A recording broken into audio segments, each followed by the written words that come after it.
Em nome do Pai, do Filho e do Espírito Santo. Amém. Santo anjo do Senhor, meu zeloso e guardador, se a ti me confiou a piedade divina, sempre me rege, me guarde, me governe, me ilumine. Amém. Divino Espírito Santo, iluminai-nos. Anjo da guarda, guardai-nos. Em nome do Pai, do Filho e do Espírito Santo. Amém.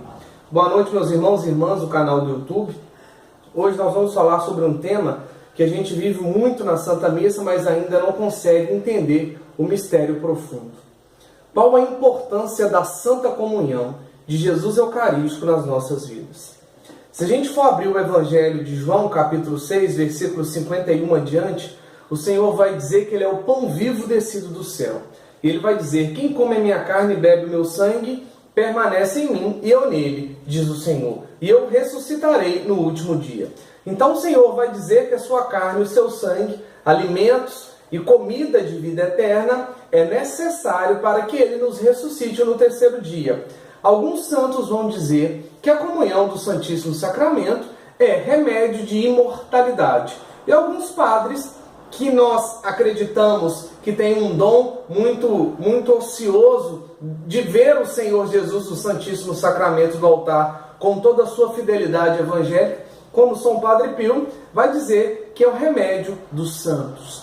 É o remédio a qual necessita para sustentar a nossa alma e o nosso corpo. Mas também nós vamos ter algumas divergências.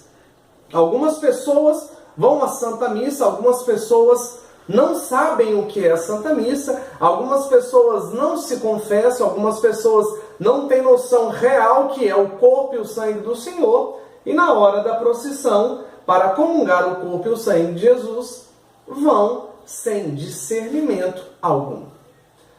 Meus irmãos, Jesus, o Santíssimo Sacramento do altar, ele é o remédio de imortalidade, sim.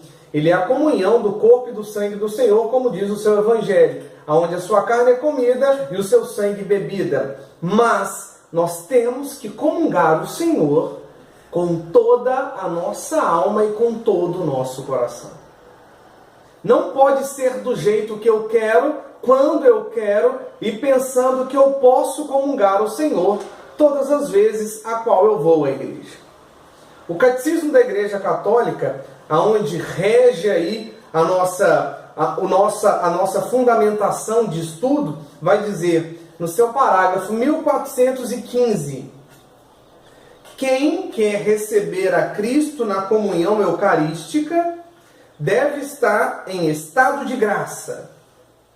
Se você quer receber o Senhor, o Santíssimo Sacramento do altar, a Santíssima Eucaristia, você deve estar em estado de graça. É o que diz o Catecismo da Igreja. Se alguém tem consciência de ter pecado mortalmente, não deve comungar a Eucaristia sem ter recebido previamente a absolvição no sacramento da penitência. Então, meu irmão, se você está dentro desses pecados mortais, a qual retiram a graça de você comungar o Senhor, você tem que rever os seus conceitos na confissão com o sacerdote.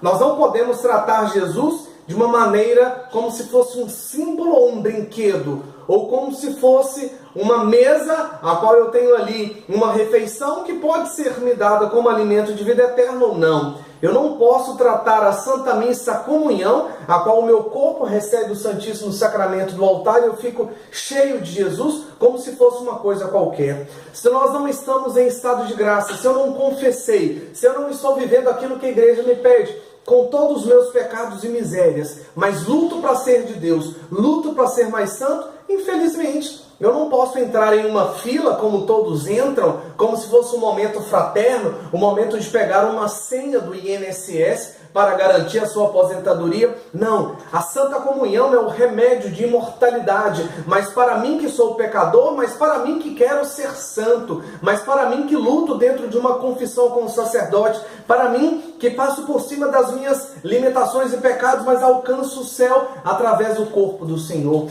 e não como se fosse uma dependência somente a qual todo mundo está indo naquela procissão ou naquela fila, eu também vou. Não. A Eucaristia é o dom de Deus maior para a nossa fé católica. Não trate Jesus como uma coisa qualquer. Se você não está preparado, meu irmão, para receber o Santíssimo Sacramento, se você não se confessou, meu irmão, para receber o Santíssimo Sacramento, se você não sabe o que é a Santa Missa e não sabe o que é aquele remédio de imortalidade a qual os santos necessitam, a qual nós necessitamos na igreja militante, não entre em uma fila e não comungue a sua própria condenação, como diz São Paulo, a sua carta aos Coríntios. Aquele que come e bebe sem distinguir o corpo do Senhor, come e bebe a sua própria condenação. 1 Coríntios capítulo 11, versículo 29.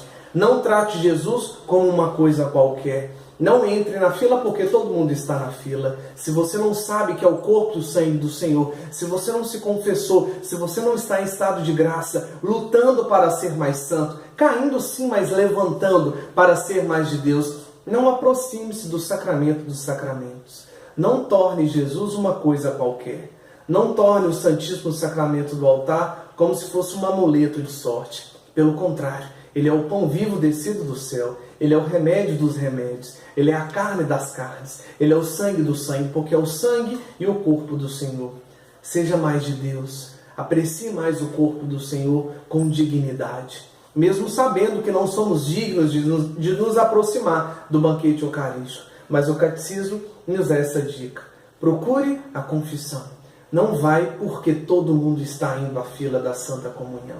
Se você não sabe que é Jesus que está ali, meu irmão, fique sentado e vai catequizar primeiro a sua alma para aprender que ali está o alimento dos alimentos. Não é para qualquer um, é o alimento de vida eterna, o alimento que salva, o alimento que cura. Que Jesus, o Santíssimo Sacramento do altar, deixe no teu coração o desejo de sim recebê-lo, mas com uma dignidade da confissão instituída pelo próprio Cristo e uma dignidade de ser um cristão que peco, que sou pecador, mas acredito nos sacramentos da minha igreja. Em nome do Pai, do Filho e do Espírito Santo. Amém.